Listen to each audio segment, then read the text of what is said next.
13 जून 2023 को देहरादून के Clement town में पुलिस को टर्नल रोड C13 में रहने वाले एक व्यक्ति ने फोन किया और बताया कि उसके बाजू वाले घर से किसी सड़े हुई चीज की गंदी बदबू आ रही है।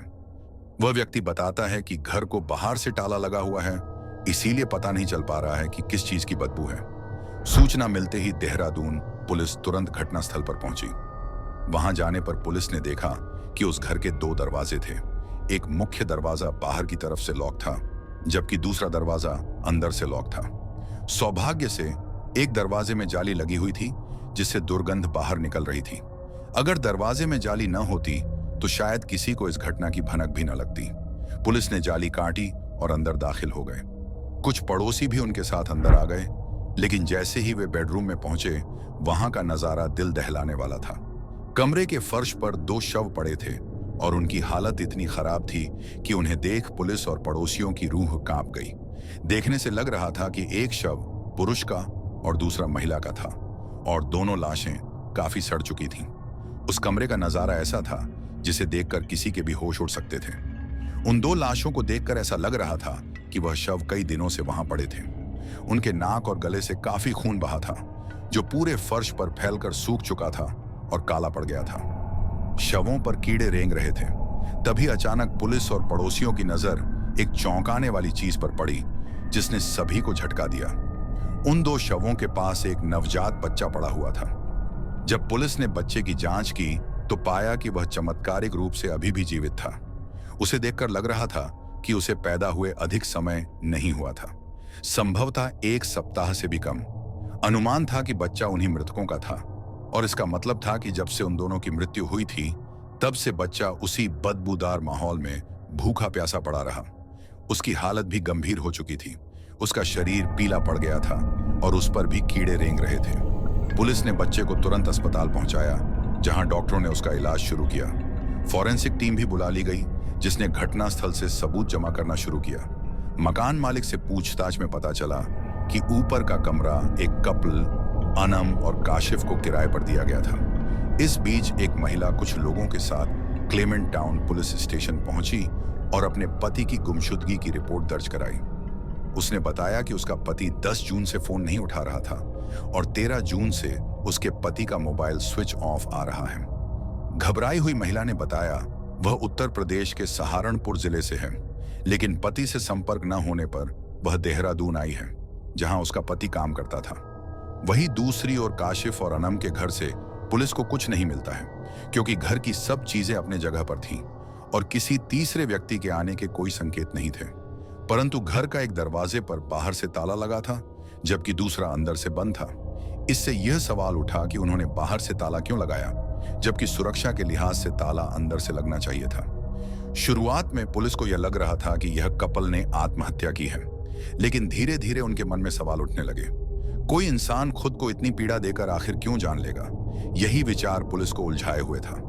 पुलिस उन 2 शवों को पोस्टमार्टम के लिए अस्पताल भेज देती है, क्योंकि उनकी मौत के कारण को जानना बेहद जरूरी था। मकान मालिक से बातचीत करने पर पता चला कि काशिफ और अनम 4 महीने पहले ही इस जगह पर शिफ्ट हुए थे और उस समय अनम गर्भवती थी। 8 जून को दोनों एक प्राइवेट हॉस्पिटल गए थे, जहां अनम ने बच्चे को जन्म दिया। फिर 10 जून को वे अपने घर वापस लौट आए। मकान मालिक ने बताया कि इसके बाद से वे कभी घर से बाहर नहीं निकले। पुलिस अब हत्या और खुदकुशी के बीच उलझी हुई थी और पोस्टमार्टम रिपोर्ट से भी कोई सबूत नहीं मिले, क्योंकि शव काफी सड़ चुके थे, जिससे मौत के असली कारण का पता लगाना बहुत मुश्किल था। उसके बाद पुलिस मृतकों के परिवार वालों से संपर्क करना चालू करती है। पुलिस को पूछताछ के दौरान यह पता चलता है कि काशिफ सहारनपुर से था और उसकी पहले से एक पत्नी थी, जिसका नाम नुसरत था, और अनाम उसकी दूसरी पत्नी थी।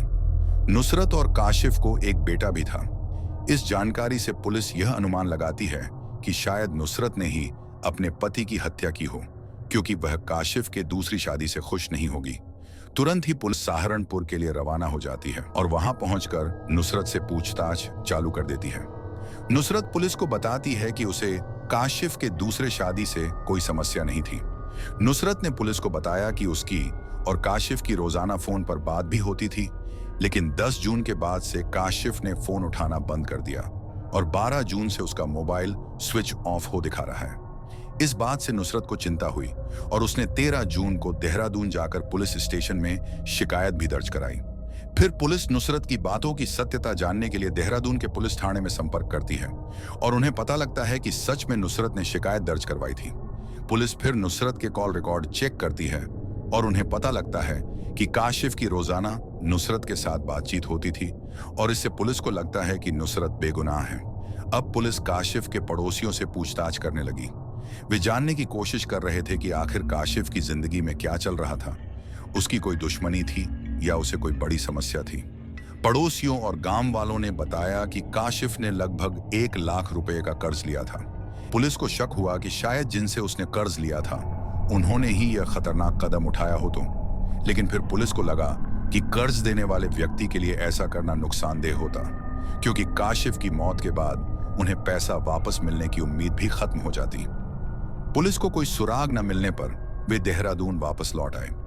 फिर पुलिस ने काशिफ और उसकी पत्नी अनम के फोन की कॉल डिटेल्स निकलवाई, लेकिन उसमें भी कुछ खास हाथ नहीं लगा। इसी बीच एक अच्छी खबर आती है। काशिफ और अनम का बच्चा अस्पताल में ठीक हो गया था और वह खतरे से बाहर था। डॉक्टरों का कहना था कि बच्चा समय पे पैदा हुआ था और स्वस्थ था। अगर प्रीमैच्योर डिलीवरी होती तो शायद उसकी भी मौत हो जाती। दूसरी ओर पुलिस अपनी जांच को आगे बढ़ा रही थी और हत्यारे के सुराग ढूंढने में लगी हुई थी।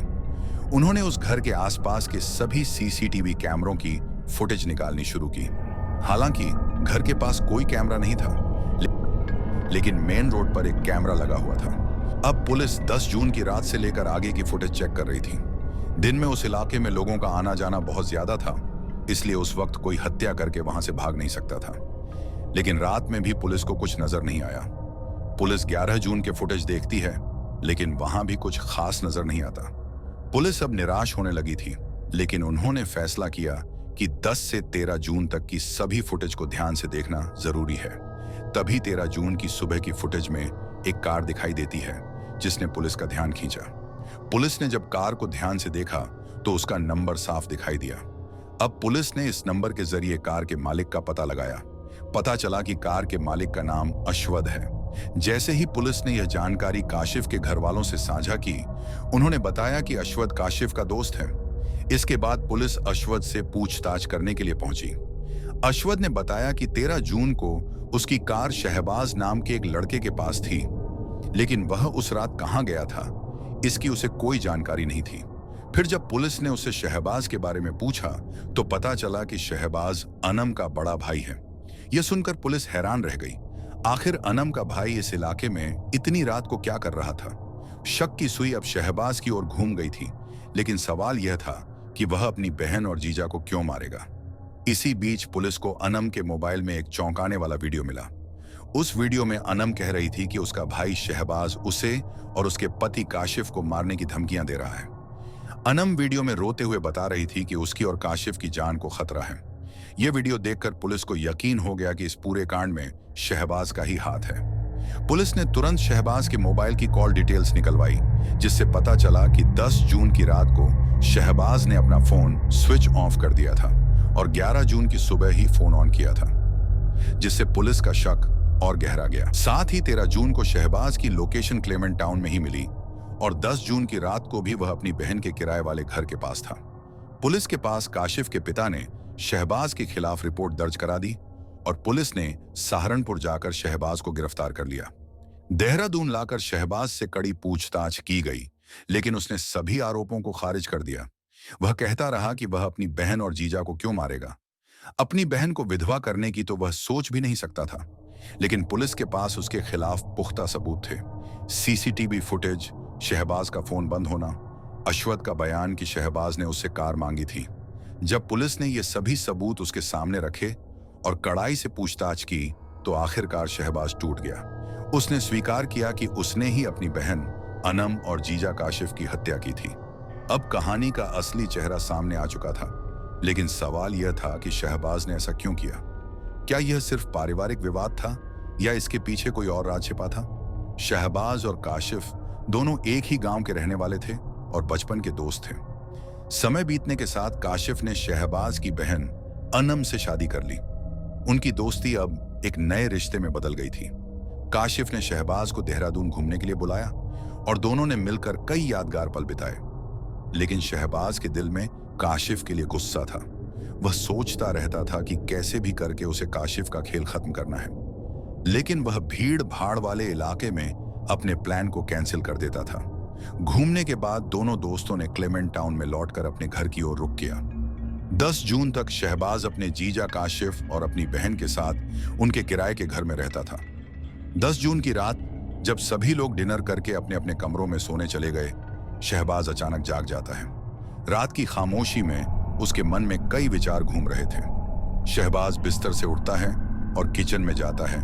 वहां से वह एक चाकू लाता है और अपनी बहन की बेडरूम में जाता है और उसी चाकू से अपने जीजा काशिफ पर वार करता है। जब काशिफ चिल्लाने का प्रयास करता है तो शहबाज और वार करके काशिफ को मौत के घाट उतार देता है। चाकू के आवाज से अनाम की नींद खुल जाती है और वह अपने आंखों के सामने अपने भाई को अपने पति को चाकू से मारते हुए देखती है। अनम अपने भाई को रोकने का प्रयास करती है, परंतु तब तक बहुत देर हो चुकी थी। हैवान शहबाज वहीं नहीं रुकता।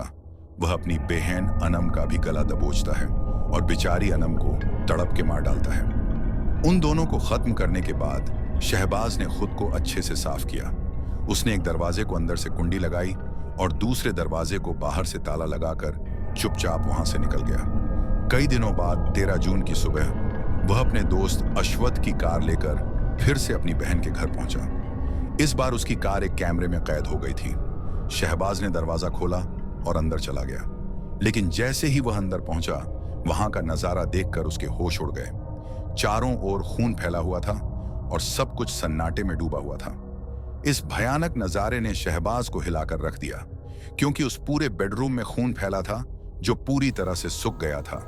उन शवों से इतनी गंदी बदबू आ रही थी कि उसे खुद वो सही नहीं जा रही थी। बदबू के कारण वह उन शवों को बाहर नहीं ले जा सकता था, इसीलिए वह प्लान कैंसिल कर देता है और ताला लगाकर वापस अपने घर चला जाता है।